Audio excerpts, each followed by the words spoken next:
It was a gamble that could have destroyed everything. Parker Schnabel staked a jaw-dropping $15 million on a frozen stretch of Yukon wilderness, not just for gold, but for glory.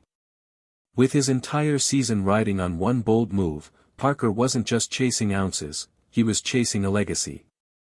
Every drill hole, every icy setback pushed his crew closer to breaking point. Then, when all hope seemed lost, they hit something unbelievable, a discovery so massive it could have rewritten Gold Rush history. But just as triumph seemed within reach, fate struck back with a devastating twist that changed everything. A dream born from risk. A season built on sacrifice.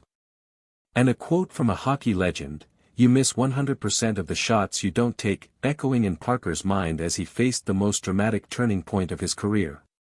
This wasn't just another gamble, it was Parker Schnabel's biggest risk yet. What started as a simple idea quickly became a $15 million leap of faith. Parker didn't just want to mine gold, he wanted Dominion Creek, a legendary stretch of land whispered about for years. Some believed it held up to 80,000 ounces of gold, worth over $160 million.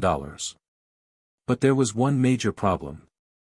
The gold was buried deep, 40 feet under frozen, rock-hard ground. Digging it out would take more than ambition. It would take precision, patience, and an enormous amount of cash. Parker knew the dream, finding 5,000 ounces of gold, was easy to say. But digging it up? That was the real challenge. And if he failed, he wouldn't just lose money. He could lose everything. From day one, it felt cursed. The moment Parker's crew began digging at Dominion Creek, it was like bad luck had staked its own claim. What should have been a goldmine of opportunity quickly turned into a nightmare of endless setbacks. Parker had a hunch, that rich gold from the legendary Gold Run Creek had settled right where it emptied into Dominion. If we're right, he said, there could be thousands of ounces just sitting in the tailings, no stripping, already thawed. That would save us big time. But fate had other plans. The roar of bulldozers and excavators was constantly interrupted by the sharp, gut-wrenching sound of metal snapping and machinery failing. One day, the teeth on the excavator's bucket sheared clean off.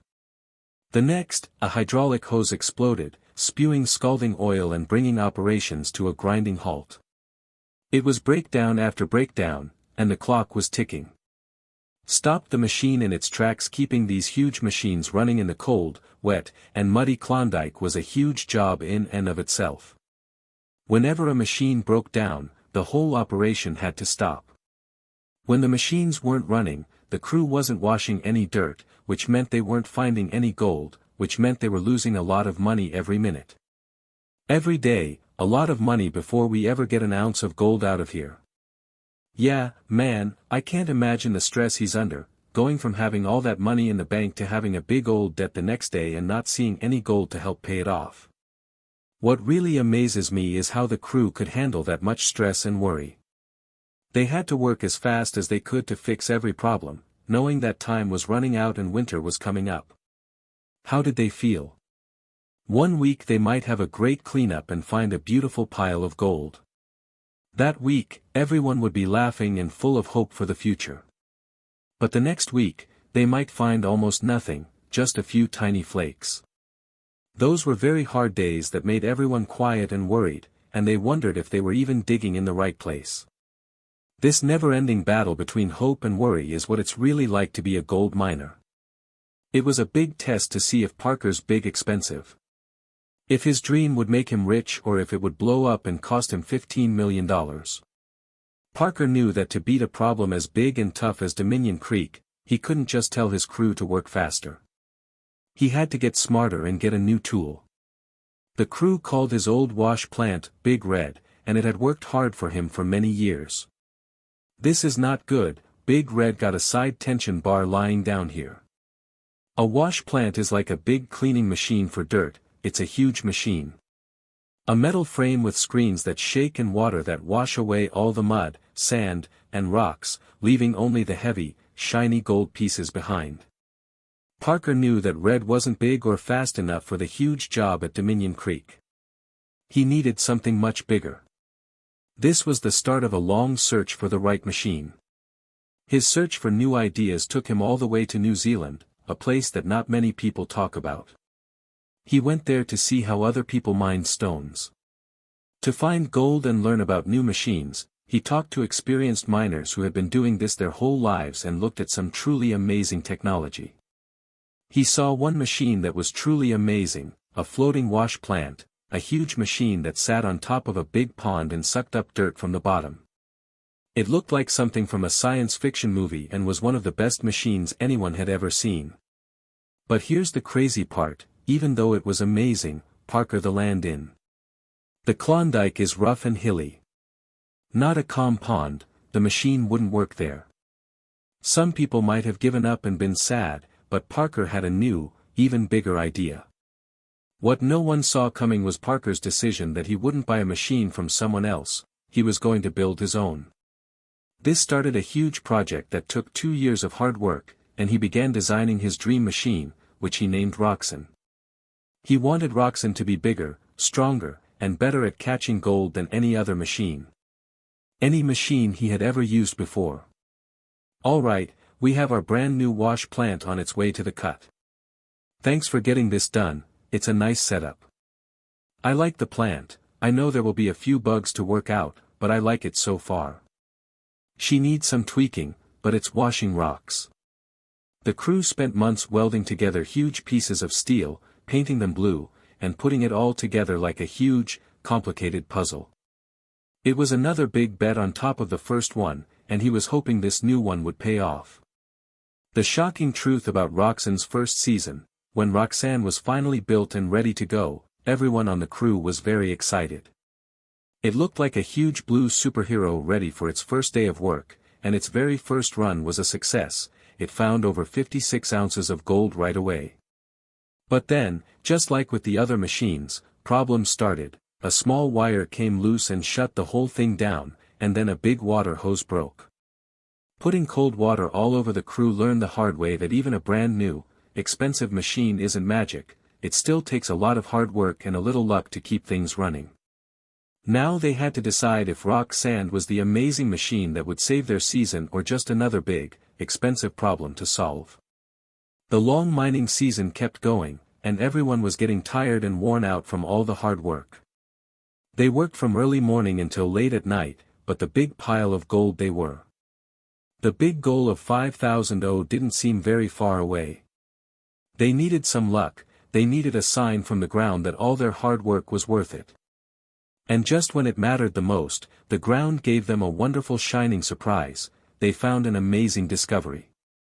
It wasn't a huge amount of gold, but something much cooler and rarer, a beautiful gold nugget that weighed 41.8 ounces, but that's not even the craziest thing. The shape of this nugget was very unique. It wasn't like a smooth round rock, it was dendritic, which meant it looked like a tiny perfect tree branch or a bolt of lightning that had been frozen in pure shiny gold.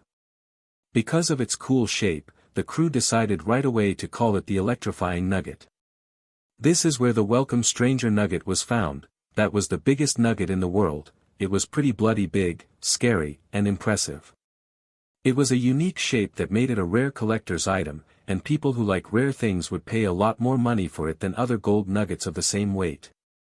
This amazing find was like a gift from the earth. It made everyone happy and excited again, and it was the sign they had been waiting for. Just when they thought it was over and that the electrifying nugget would be the best find of the year, they found something else. At first, it just looked like a huge trouble. A huge boulder got stuck in the pay dirt, the layer of dirt with all the gold. It was so big that it was blocking their work and stopping the whole operation. But when they looked more closely at the huge rock, they saw something amazing: gold. There were thick veins of gold running through the rock. It wasn't just a rock in their way, it was a huge treasure chest. This is where things got messy. The crew worked together very carefully to break the huge boulder open. Everyone gasped when they cracked the rock open and saw a single huge nugget of pure gold hidden in the middle. It was a monster and weighed 100 ounces. The whole camp cheered and celebrated. This was the kind of find that miners dream about their whole lives. A single piece of gold worth about $200,000 was the big prize they had been working for all season, and this changed everything, well, for a moment. The Klondike can be tricky, but it can also give you a great. Enjoy 1 minute, and then I'll teach you a tough lesson. The final season total was 707,381, which is crazy and sets us up so well for the next few years. The giant nugget was so special because it was one solid, beautiful piece, but when they broke it out of the rock, it cracked and broke into a few big chunks. Suddenly, everyone's happiness turned to a little sadness. The nugget was still worth a lot of money because it was 100 ounces of pure gold, but it wasn't a single, huge, super rare. Something to collect. Most people would give up at this point, feeling crushed by their bad luck, but for Parker and his crew, it was just another lesson in the hard school of gold mining. The broken treasure was still a huge amount of gold that got them much closer to their goal. More importantly, it was proof that they were in the right place, and it made them want to work even harder to find out what other secrets the ground was hiding. Every TV show has secrets, and Gold Rush is no exception. More than its fair share of questions and ideas from fans who watch every second of the show. They talk about what might be going on when the cameras are off. These are called fan theories. They also talk about the big problems or scandals that have happened to the miners over the years, like the Gold Rush scandals that they tried to hide. One of the biggest questions fans always have is about the show's drama. They want to know if everything we see on the show is real or do they make it up. There's a reason they make things more interesting. This idea says that some of the most dramatic parts of the show might be planned to make it more like a movie. Fans who believe this have noticed that big problems tend to happen at the most exciting times. For example, an important machine might break down right before a big snowstorm, or two friends might get into a big fight right before they go see how much gold they found. Is this just bad luck, or do the people who make the show sometimes help these problems happen? Another even crazier theory that some fans talk about is called salting the pan. To salt a pan is an old miner trick that means to secretly add a little gold to a cleanup before it gets weighed. The idea is that if a crew is having a bad year and not finding any gold, someone from the show might secretly add a little gold to their pan. This would make sure that the crew has a happy ending to their story. It's a shocking idea, and it's important too. If you give me first dibs and if someone else is going to make a deal, I'll pay for all the drugs as long as you move fast. You got a week. Most fans don't believe it because if it were true, it would ruin the show, but the idea shows how much people want the show to be real.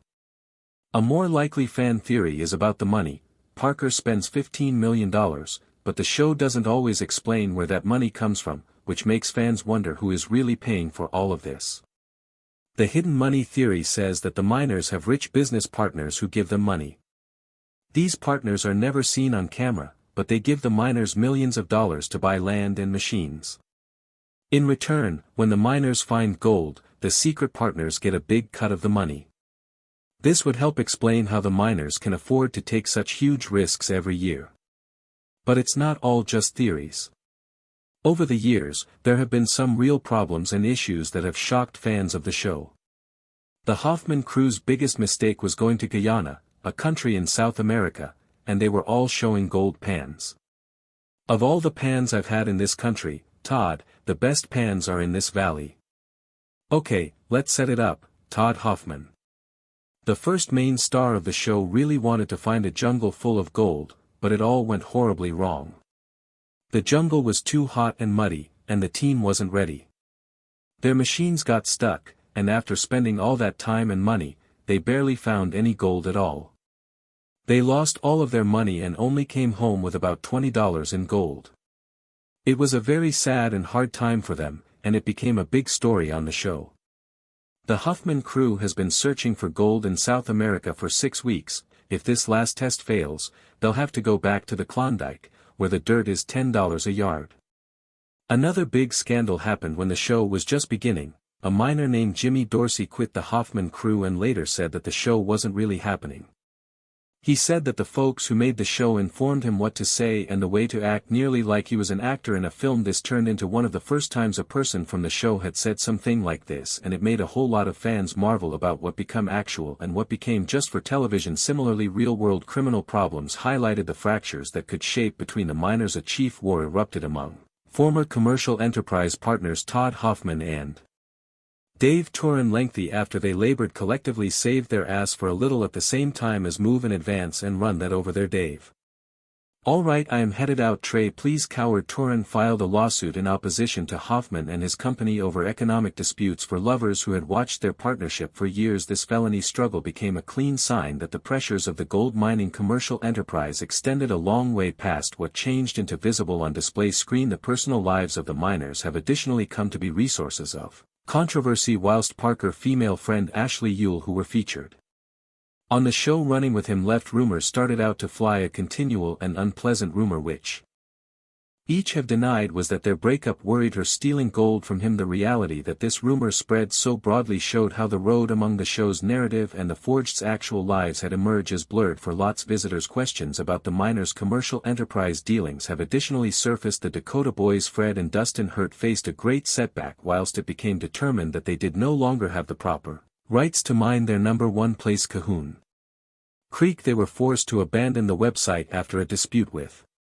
the Declare owners, all at once ending a chief tail line and leaving visitors questioning how such a vital oversight may want to occur. Sometimes the largest issues aren't about gold but about human beings. Absolutely everyone became bowled over. Whilst Chris Dummett, who had worked for Parker for 10 years and was one and all his first-class friends, suddenly quit. He left Parker's team to head paintings for Rick Ness, who becomes certainly one of Parker's important competitors to the enthusiasts watching. At Domestic it felt like a large betrayal. It started out a big verbal exchange about what it meant to be a terrific boss and a devoted friend, and it showed how the pressure of the show can break friendships aside. Even Tony Beats, the difficult miner called the Viking, got into actual trouble with the law in a single episode. He wanted to do something that could appearance cool on television. Hands crossed. Higher. Hope it really works. There you go. I advised you men come hell on excessive water, didn't I? I love it. He had a crew member pour gas into a pond and set the water on fireplace. It made a large fireball and regarded very dramatic at the show, but the government become no longer satisfied. Approximately it's far towards the regulation to pollute the water due to the fact the whole lot became stuck on camera. Tony Beats were given into large trouble and needed to pay quite a few money in fines after everything. The broken machines, the massive nugget, and the wild fan theories. Did someone really salt the pan to save the season? Let us realize. Like this video and subscribe now.